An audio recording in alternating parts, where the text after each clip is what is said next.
Maggie's mind had once been something like a library. Each thought and memory, each idea and intention had retained its proper place.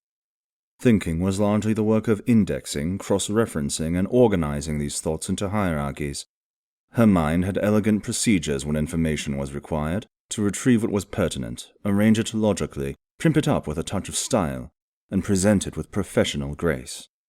By the afternoon of this particular day, Maggie's mind was still very like a library, if that library had been the scene of a recent explosive battle. No thought was where she remembered leaving it. Her call to Lord Stanley had been her first attempt to prioritize matters. The Overlord had been cut off from anyone he could yell at or chastise, and was likely feeling dangerously lonely. Would it not leave Lord Stanley to his own devices for long?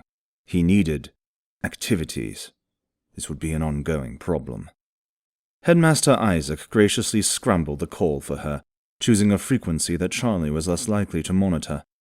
He then led her inside the temple to think before the great minds, who were already arrayed on their couches, cots, and sofas. Maggie elected to stand while the great minds filled her in. They wanted to get their story straight. The warlord is bound to language, Pamelor was sending, but perhaps to a more limited symbol set than that. As a non-caster, he will only be concerned with specific capabilities. We agree that it will be sufficient to describe Charlie's activities as battlefield advantages, as long as we fully disclose them. The great minds pinged assent. This had been their decision for some time.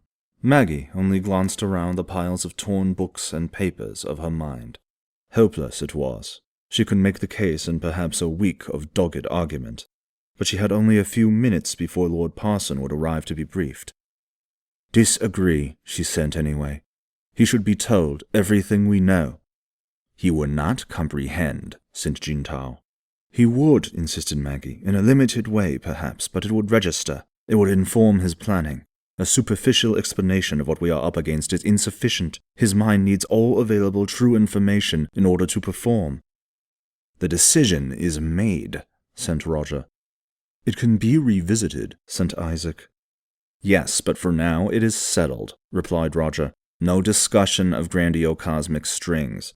We explain our predicament from a strategic perspective only. On metaphysical matters, we simply do not know." More pings of assent. Maggie stood there.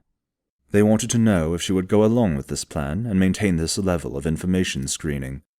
Indeed, if she did not, then her hope of ever claiming so much as a cot in this temple would be jeopardized. Unless they could proceed on a basis of honesty and full disclosure with Lord Parson, he would be hobbled.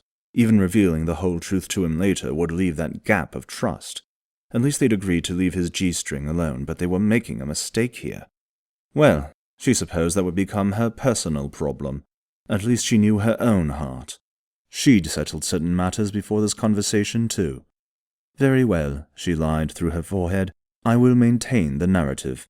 You may rely on me to think alike."